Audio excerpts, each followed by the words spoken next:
When it comes to same-sex marriage, my basic view is that on a societal level, I think that the only relationship that society has an interest in is a heterosexual marriage that produces children. I think that's the best kind of relationship for the generation and upbringing of children.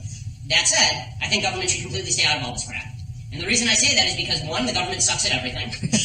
Right? The government has been terrible at forwarding the institution of marriage, clearly. Since back in 1960, 20% of blacks were having children out of wedlock. Now it is 70% of all black children are born out of wedlock. In the white community, it was 5% in 1960. Today it's 40%.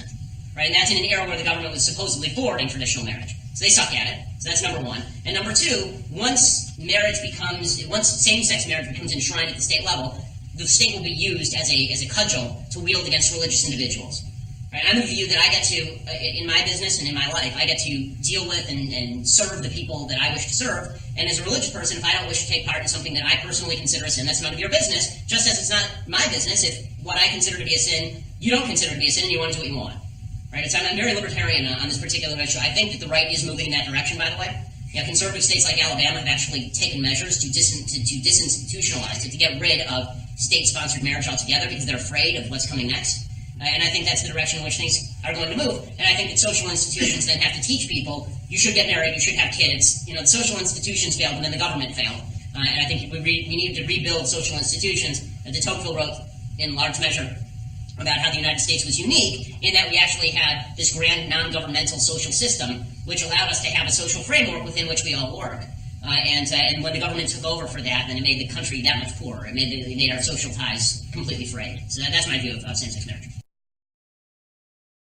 Your time. Thank you for coming here. I disagree with a lot of what you said tonight. Good. That's fun. I don't believe that being transgender means that you have some sort of mental illness. Okay. And I think that the majority of the psychological, national associations would agree with that. And I think that there's a lot of evidence that institutional racism exists and that it manifests itself in very real and negative and harmful ways. Okay. But I don't feel any violence or animosity towards you, and I would say that most of the people that I know might wish that you wouldn't spread ideas. They might wish that you wouldn't spread ideas that they find harmful and negative, but they don't feel any direct ill will towards you in any violent way that they would carry out. So I guess what I've been feeling throughout this talk is kind of this vast mischaracterization of the left as some sort of homogenous, violent, oppressive body. And I think that the majority of the people that I know and the majority of the interactions that I've had with communities on a larger scale have not matched that representation. So I was wondering if you could kind of talk a little bit about the non-violence. So there are two aspects in the non-violence, okay? And I think one you will agree with and one you will disagree with. So the one that you will agree with is the one that you've already agreed with, which is that you don't get to hurt people just because of what they're saying, right? This we all agree with. This is also the distinction. There's a reason I use the word leftist and not the word liberal. I think there is a distinction between people who are liberals and people who are leftists. I think that people who are liberals may disagree with me on politics, but they don't feel that they get to use force to shut people down. Leftists don't feel the same way. So that is an actual distinction. Here's the part where we'll disagree. I think that if you are seeking to use the government to cram down your particular vision of society on individuals in violation of their freedom, that this is an aspect of totalitarianism. Whether you want to shut me down or whether you want to, let's pretend for a second that I were a baker, and let's say that I'm a religious baker. I'm a religious person, so let's say I were a baker. And let's say that I don't want to participate in a same-sex wedding because I feel that that's sinful in my own religious belief. My belief is that's none of your business.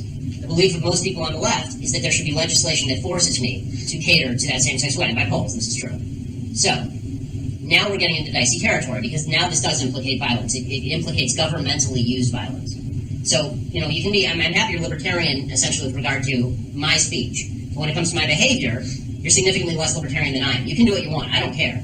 But people on the left deeply care what I do in my personal life, that they have no right to my labor and they have no right to my services. So this is where the pedal hits the metal in terms of American politics, and this is where the pedal will hit the metal when the government starts getting more and more deeply involved. As far as the institutional racism, all I would ask you to consider, you can believe what you want, but I would ask you to consider this. Shouting institutional racism does not actually combat racism. You have to find individual instances, and you have to show me who the racists are so that we can fight them together. I hate racism. I think it's evil. But if you're just going to say institutional racism every time something bad happens, there's no way to fight it. I need a policy that you're proposing, or I need a person who's actually racist so that we can fight it together, or we can determine whether the policy is good. What I find really problematic is the virtue signaling that I see by so many people on the other side, which is, I don't have to give you the racist, I don't have to tell you who he is or what measures I'm proposing. I just say institutional racism, everybody cheers for me because that's an approved point of view, and now we move on with our lives. You haven't helped anybody, you've just made yourself feel better. If you only have her respond, please. Well, I think that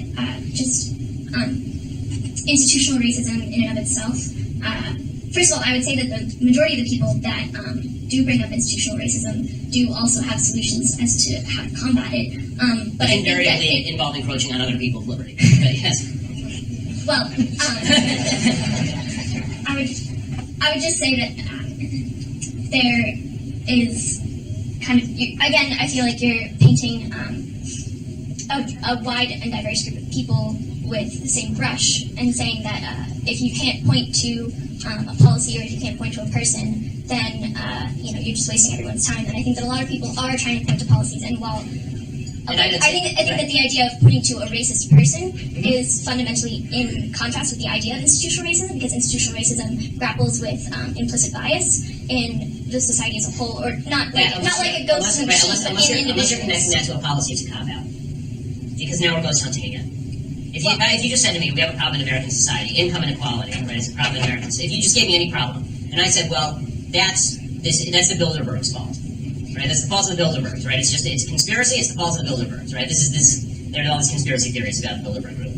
So let's say that it's the Bilderbergs' fault, or it's the protocols of the elders of Zion. It's whatever it is, there's some conspiracy out there. You would say to me, that's not useful because what are you even talking about? When you say institutional racism, it's too broad. You at least have to name me the institution. Which one is the racist one? Which institution is racist? Tell me which, so we can fight it seriously. So we can fight it together. Just shouting slogans like institutional racism it's not effective. Shouting white privilege is not effective. I want to be on your side. I do. I want to fight racists. I think racist behavior is evil. I want to fight it with you, but I can't fight it if you're not showing me what it is. And we have to decide together if the policies you're proposing will alleviate racism or exacerbate racism. And it turns out, I think, that a lot of the policies proposed by the left, I think institutional racism is usually a lever for proposing a policy that is actually unpalatable to freedom, and then castigating people on the other side of that policy as being in league with the institutional racism. The policies are good or bad without regard to words like institutional racism. That's what I'm saying. Honestly, I'd love to sit down and talk with you for an hour about it because it's a worthwhile conversation, and I think we could actually get somewhere with it. But I think that slogans generally tend not to be particularly effective in getting us to solutions. Thank you.